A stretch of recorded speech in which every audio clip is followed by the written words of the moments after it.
Hey guys, it's Matthew here once again, and today I haven't gotten as far as I wanted to with this character because the Australian servers have been lagging for the past couple of days, so I pretty much took all of yesterday off and tried to grind out a bit more today.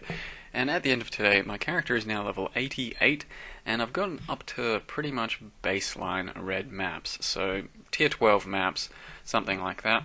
And up until that point, we've been going really smoothly, and the character's been a lot of fun with its AoE, with its prettiness, and with its constant FPS drops thanks to the bugged headsman slayer, whatever. So if you don't have the greatest computer, at the moment there is kind of a bug that makes you drop quite a lot of FPS on large packs, mostly to do with AoE and Herald by the looks of it, thanks to the Headsman's Slayer, I think it is, node, and it's got to do with the Fizz Reflect or something. I don't really know the intricacies, that's just what I'm told by people, and I believe them, because my computer can handle everything at this point, but I am suffering quite some severe FPS losses at times when attacking very large packs. It hasn't gotten me in trouble yet, but there have been a few sort of tough situations where I thought maybe attacking this entire shrine and box worth of mobs will get me lagged and killed. Hasn't happened yet, but I could see very easily how it could. Regardless of that, the character's been going absolutely fantastic. As you can see, the playstyle is still pretty quick and effective. Fairly safe, as long as you have a good amount of blades around you. It's as soon as they drop, if you let them drop, that you get into a bit of trouble. And you can kind of see the lag happening in some of these clips, where I have 100 ms, so I'm just a bit behind where I'm supposed to be. Another thing that has happened is I have dropped Whirling Blades for shield charge, because I do use a shield, and it seems that with my level of attack speed, but combined with the amount of movement speed I have from Vile Haste, Onslaught, and Quicksilver Flask, shield charge actually performs and just makes me move faster throughout packs, as well as having the added benefit of giving me an easier fortify because of the AoE that shield charge has, so it's more reliably hitting monsters and giving me fortify more reliably. But ultimately I may end up going back to Whirling Blades if I lose some of my attack speed, but not attack speed, movement speed, by potentially losing a Quicksilver, maybe changing boots, who knows what. But for now, shield charge is just fine. You can use either. Make sure you scale some attack speed though, from your tree, gems, whatever.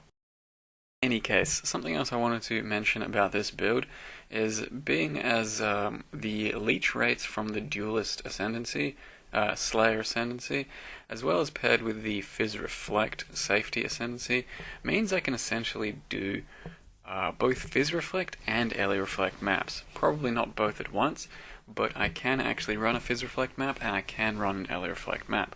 For a Fizz Reflect, you're going to want to take out increased area and put in Fizz to Lightning. For an Ele Reflect, you may need to take off your Hatred, but I can still do that at this stage, even with Hatred and Herald of Ice on, and that makes a lot of maps a lot more accessible, even without having Vile Pact, so it's very nice having quite some decent regen, while also being a very leech and tanky. Leech-y and tanky? Sure, we'll say that. So one of the actual things I wanted to talk about for that leech though, is how freaking nice Endless Hunger and Brutal Fervor are. Now, the main culprit here is Endless Hunger. It gives you life leech effects are not removed at full life, meaning once you start attacking something, get some leech going from that monster, it's going to keep going even after it dies, and it'll keep leeching until you've leeched as much as you are supposed to from that monster, rather than just stopping at the maximum amount of life. Because usually you leech a bunch from a monster, as soon as you get to full, it's going to stop.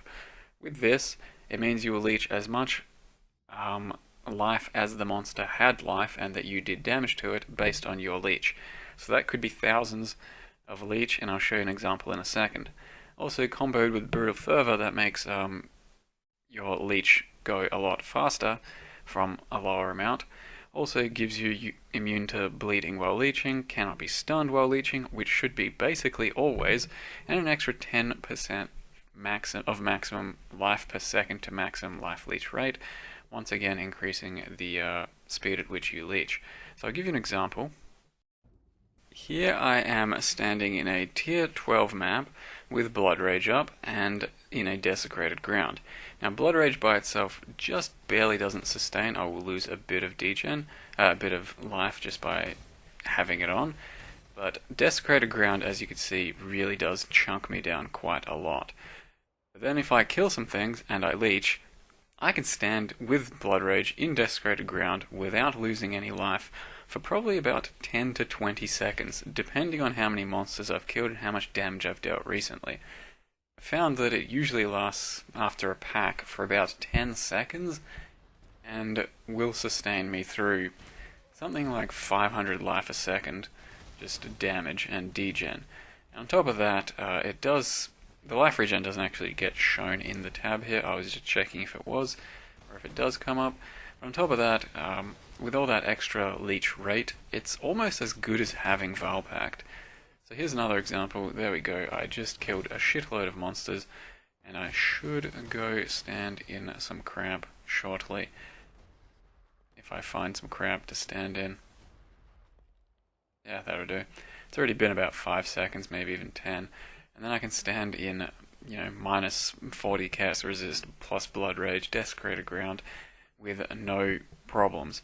It actually makes running no regen maps very nice, because I did it earlier on a no regen map, and it helped me to never lose life in between packs, even with Blood Rage up, because I would sustain full life from that extra leech for a good 10 to 20 seconds between packs. So it's a very nice couple of points for pretty much any Slayer, but in particular, yeah, it's working out very nicely for this Blade Vortex Slayer, because it means you don't have to travel around the tree to get Valpact, to become Reflect immune, to get lots of leech against the big hits, and all that. So Slayer, what originally was kind of supposed to be a novelty choice for Blade Vortex, has turned into a very legitimate choice. I no longer scale insane amounts of AoE, still pretty insane amounts as much as I can realistically, but I had to drop Impact in favour of Brutal Fervour, and I had to drop Divinaris in form of a new dagger.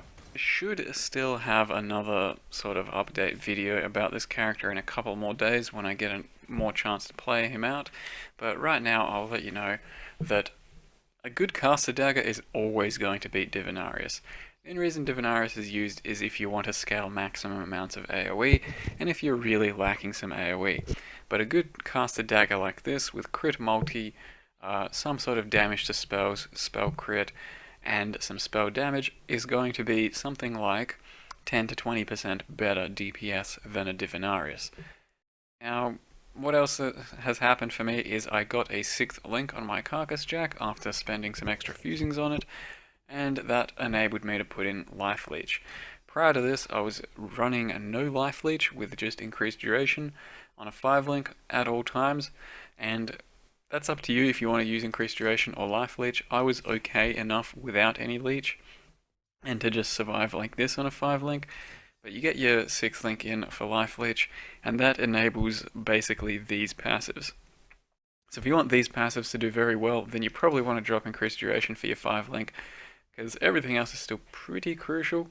Maybe you could drop increased area if you somehow think you could not do that. You can't. You want area. Fuck it. So that's essentially your 6 link there. Everything's pretty vital. Besides that, nothing else has really changed from my gear. I did put on a new belt that I bought with Flask Effect Duration, which is just nice to sustain Flask for a bit longer. And I dropped my Bleed Flask because I'm going to be bleeding permanently. Bleed immune permanently, I mean, so no longer need a Bleed Stibnite. I went for a Shock Stibnite so I could enable Victors in my build, which now means I will have insane single target thanks to shocking whatever I'm attacking for a good 5 to 6 seconds whenever I get one use out of it. That's about all for now as far as this character goes. Like I said, I only had 1 day to play it thanks to Australian server sucking balls. I'll hopefully have another video for you guys in a day or two with maybe some final conclusions about the build. Once again, I am Mathel, thank you very much for watching, and I'll see you guys next time.